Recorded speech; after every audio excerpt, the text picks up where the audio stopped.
Thank you so much, Chief Gary Eugene, for being here with us. I really appreciate the time for taking it. So first of all, congratulations on your position. Thank you, James. It is a pleasure to meet with you today. What that means to you now? You the interim chief of police for the city of North Miami.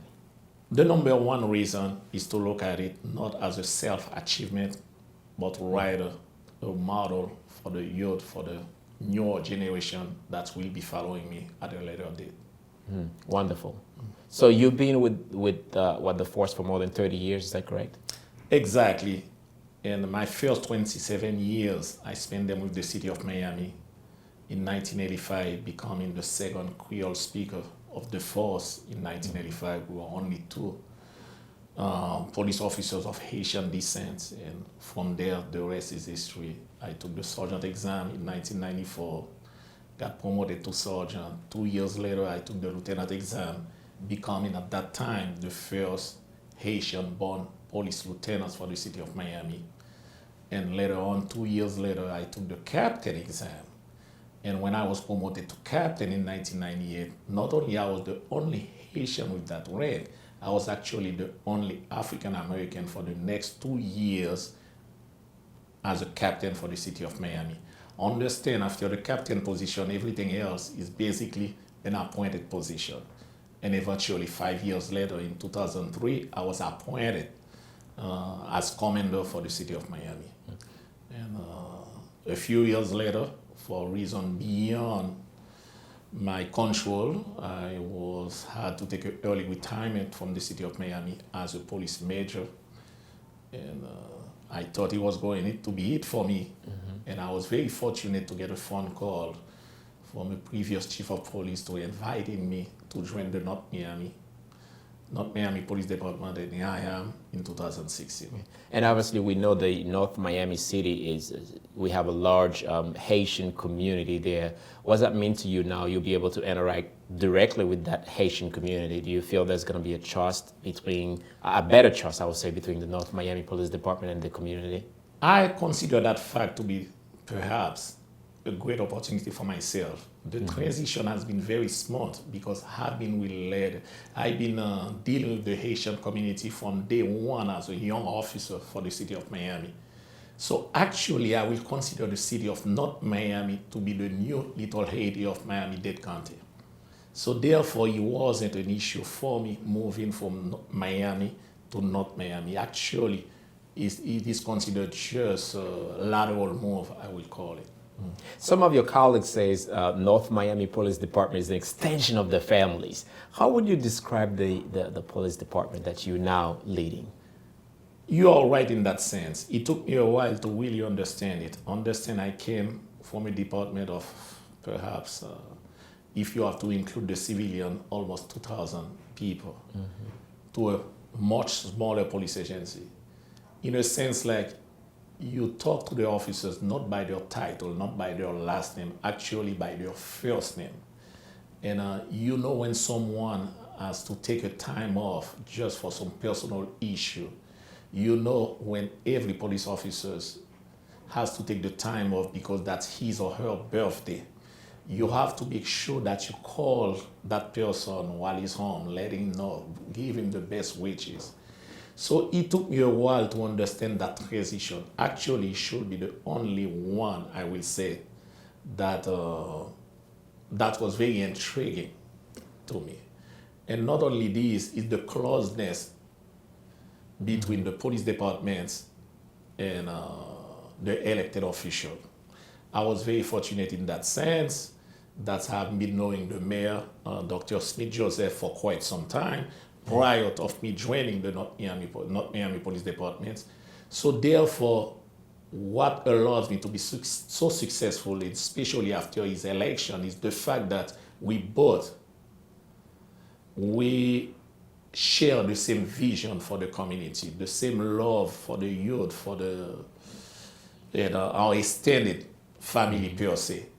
And that's where I don't see any obstacle for myself to move forward. Like I told in my letter when I wrote it to the city manager, telling him that I'm interested in becoming the next police chief, I made it look, I am ready to move this department deeper into the 21st century. And I believe with the mayor that we have in place and his extended family himself from the dais, the other elected official, I am positive everyone will benefit to my appointment as police chief. Yeah, absolutely. You want to take the city forward to the new century. You talk about your vision. Let's go a little bit deeper on that. What is the plan that you have, for the city as a chief of police? What is it you want to achieve? They always talk about the bridge between the city, the police departments, and the community that it serves. Mm-hmm. I believe no, they said as a police chief you need to close the gap. No, there is no reason for the bridge at all. If you are doing what you are paid to do, there should be no need for a bridge between the police departments and the cities, the citizens, the residents, the constituents that you are serving. Yeah. It is my goal to get rid of that bridge completely. And I believe with the support, like I mentioned to you, the vision that we have, and you have to understand the culture. Too often, you probably heard that expression, the police department should be the mirror of the community that is serving. Mm-hmm. It is not by coincidence. It is not a black and white issue. It is not a comment, a racial comment. But I had a good friend of mine who had just been appointed as the chief of Ferguson in Missouri. I knew after the unfortunate incidents, we don't need to elaborate on it anymore. Mm-hmm. I knew the next one has a great chance of being of African American. It was not that they could not find any other ethnic group to lead these departments, but because of all the controversial, because of the history, all the news coming out of that infamous incidents, it was time to show the rest of the world, the rest of the nation, that the community and the police department can be one. And it is my goal to make sure that everyone feel that the police departments and the communities at large is one and one. Actually, I always envision the logo, my motto, if tomorrow it become official, that I hopefully get the permanent position, is one city, one police department. It will be my goal, and I will work hard to ensure that it is done. Absolutely. You are part of the community. Your career speaks for itself, all the things that you've been doing, and you're always involved in the community. So I'm hosting several events, and I see you all the time there as well. So you are connected to the community. Would that be part of your plan as well, to encourage all the other police officers to stay connected with the community? It doesn't matter if it's the Haitian community, but all the other communities part of the city of North Miami. Exactly, because I'm not trying to make that statement to be politically correct. And, we all heard about the news of our great Dr. King judge people not by the color of their skin, by the content of their character. But he was not made, just do not judge me because I have a black skin. Do not judge me regardless of the skin of the color of your skins, regardless if you're white, Asian, Haitian, African American. Look for the content of that person's characters. Understand that even in the first time when they were first creating the first police department in the world in 1835 in London, the residents of London were very reluctant to give up their rights and allow a group of people to take over their freedom. But it was a trade-off. I allowed you, I empower you to be able to take me to jail if I'm doing something wrong. However, don't ever forget the real boss, your true boss is us, the citizen of the city. And there should not be any ethnic, I will say, the borders within the city of North Miami. We are all one. The only difference will be the law-abiding citizens and the criminals, regardless of who you are. Yeah. Now, I want you to send a message to the youth. We have so many young Haitian Americans who want to be police officers. Now you're a model to them. What would you say to that specific group? Be ready, not tomorrow. Don't wait when you graduate high school to be ready. to dream of being an officer. That dream must start now. There was no way in 1985, with 31 years prior, I was thinking that one day I will be leading a police agency. But all I can tell you, even during my swearing ceremony as an assistant chief, I made that same statement. There is no badge big enough to cover my humility, to cover my sense of goodness, to forget that I have a mission. I cannot pretend it is only me. My job, I have to build a legacy. I need to leave something so people can remember that guy opened the door for us and he ensured that he didn't close it behind him. You cannot be selfish. And I'm a true believer. I know perhaps I have some special blessing from the big one, but regardless, that blessing is for you to share that blessing with other people. And I learned from a former deputy chief of mine, a good friend, something he had said to me that rests deep inside me. He decided to become chief when he joined in the police academy. That's when he set up his dream. He knew perhaps he was not going to reach that goal, but the only things you're guaranteed not to reach if you don't do the move, the forward move. And I don't have all the answers, but I can tell you, whomever is watching the show right now, especially if you're of Haitian descent, if I can beg you to do something, is to learn that at least in this country, only the sky is the limit. If you put yourself, if you commit yourself, understand that there are some sacrifices that you have to make. You cannot have a criminal past. You cannot do certain things expecting that somebody, a police agency, will open the door for you. That's I understand. But beside that, everything else is possible. Wow. Chief Eugene, thank you so much for being here with us. I really appreciate the time. Thank you, James. I'll appreciate it. Be creative. Be the solution. Be innovative. Be successful. Be you. Be MDC. Be Miami-Dade College. Miami-Dade College is a great, great college. It changed my life. Miami-Dade is really like a family. They really embrace the students. They really have a way of making you feel wanted, making you feel loved, making you feel that you could really do what you desire to do. I am very happy that I came to Miami-Dade College North. Wonderful faculty, wonderful advisors. I feel speechless because they're so good at what they do. I feel that students should not give up.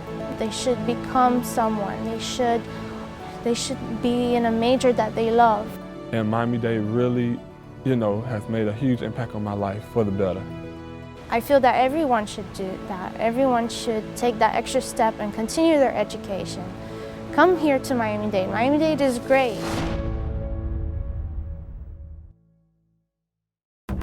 I want to welcome our viewers in the United States and around the world. On the web, I'm James Pierre. Let's take a trip to Haiti to meet with Nedgine Paul. She is the co-founder and CEO of Anseye pour Ayiti, Teach for Haiti, which seeks to raise education outcomes in rural Haiti by promoting teacher excellence and student success. Nedgine Paul earned a BA in History from Yale College and a master's degree in International Education Policy from the Harvard Graduate School of Education. In 2014, she was named among the top global social innovators by Echoing Green, and she was selected by the Forbes magazine 30 Under 30 Social Entrepreneurs in 2016. Thanks for being here, Nedgine. Thanks for having me, James. I appreciate it. Truly an honor. You have experience in the nonprofit sector with an emphasis on promoting eco-educational opportunities for all children. You played roles in community services and youth development programs, particularly within the Haitian community of Stamford, Connecticut. Why Anseye pour Ayiti now? Why Anseye pour Ayiti now? I am truly privileged and honored to have been a co-founder and now CEO of Anseye pour Ayiti. And I don't believe that it's by coincidence that this movement was the result of 3 to 4 years of deep conversation. We believe that there's innovation that is so ready to happen in the educational space in Haiti. And so after about 3 to 4 years of conversation, and these were just active listening exercises where we wanted to understand exactly how parents, students, retired teachers, current teachers, school directors, how they would respond when we said, what would it look like for Haiti to be at its best and for education equity to help it get there? What would it look like if all of us came together and truly said we're going to transform Haitian society rooted in education equity? Because we were once a global leader, right, James? And so there was so much that was proven to be possible because of the Haitian Revolution of 1804. And we've said, why not again with education equity? And so we are making so much change happen because we believe that when we look inward and we ask people about the richness of our culture and our history and our language, all of that has become fruit, and all of that has become the motor and the inspiration for the change that is Anseye pour Ayiti. And so we are so excited to be investing in a new generation of local teacher leaders because they have deep respect and understanding of culture, customs, and community, and each of those pieces have come together to lead this movement that is Anseye pour Ayiti. So why you feel it's important to promote the name of the organization in Haitian Creole? Because this is Anseye pour Ayiti, not Teach for Haiti. So we believe that language matters. And so we named the organization in Haitian Creole because we wanted to signal that we have deep respect and appreciation for what is local and what is unique to the context that is Haiti. And so we know that there are challenges sometimes with pronunciation, with those who have to access for the translation of Anseye pour Ayiti. But we think the effort matters because it signals not just to the communities whom we stand alongside, but it signals to all those who are looking to get involved and wonder and ask why we're doing what we do. I think even before you hear about the work we're doing, it signals to you about what matters to us. And I think the other lesson learned in language is that sometimes you can start to shift meaning of language. So for instance, the people who are applying and selected for our fellowship program are called teacher leaders or enseignant leader. And a lot of people have stopped and said, wow, how do you put teacher and leader together? And we say, come and learn more because we believe that teachers are leaders and teachers are change makers. Wow, nicely said. You have conducted teacher training seminars and extensive research about the historical, cultural, and socioeconomic factors contributing to Haiti's school system. I wanted to know what have you found and give us a description of the educational system of Haiti. Yes, the current situation in the current education system in Haiti, I think you can divide it into two big conversations, right? You can talk quite a bit about access and you can talk about quality. We think neither of them are where they should be in the Haitian context, but Anseye pour Ayiti has specifically focused on quality because we think it is unacceptable for education to be a human right and yet have about 30% of kids passing primary school here in Haiti. That is unacceptable, right? And so we believe that is not a lack of will, it's not a lack of interest in education, but it's a lack of quality. And so what we have said is we want to intervene and getting ourselves involved with the human capital piece very specifically. We want to invest in the people who are making this transformation possible.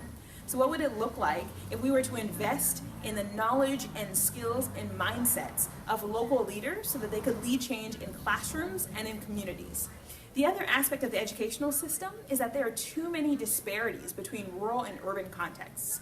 And we believe that all children, no matter where you were born, who your parents are, or what privileges you may or may not have, deserve quality. And so what we have done is decided to work uniquely in the rural and underserved parts of our country because we want to show that, again, when you invest in quality leaders and quality human resources, that is what's going to lead to transformation.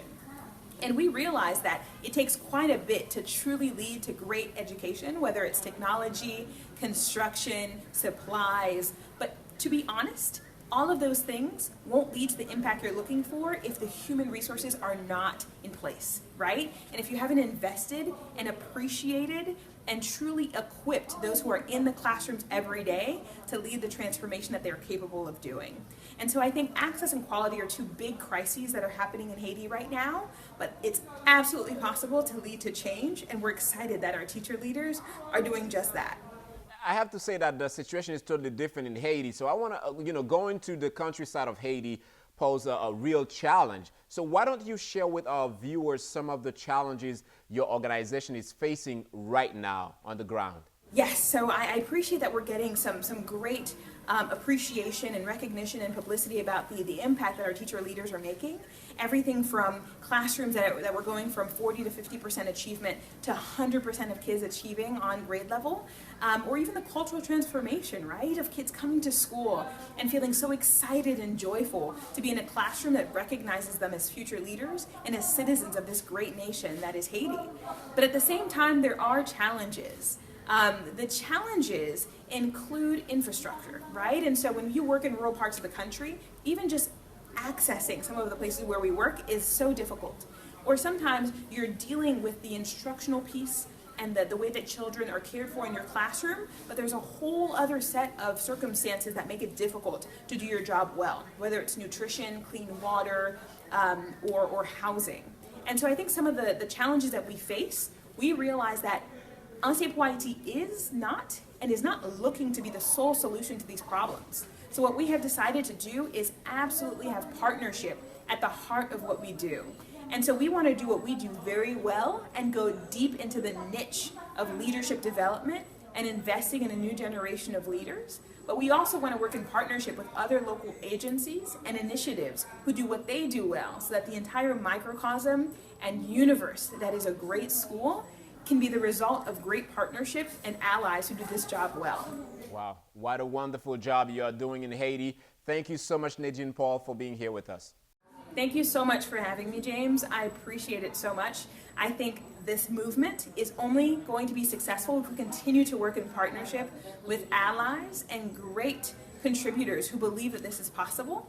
And they're within Haiti and beyond Haiti's borders, because our nation is going to be a global leader again, and we believe it's with education equity. So a huge thanks to you, James, and for all those who believe that this is possible and that we're going to keep going in the right direction and making education equity the reality.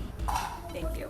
Nedgine Paul are passionate about joining forces with others to continue pursuing her deep commitment to the expansion of a high quality educational opportunity in Haiti, the story of a change maker. Thanks for watching. I'm James Pierre. See you next time.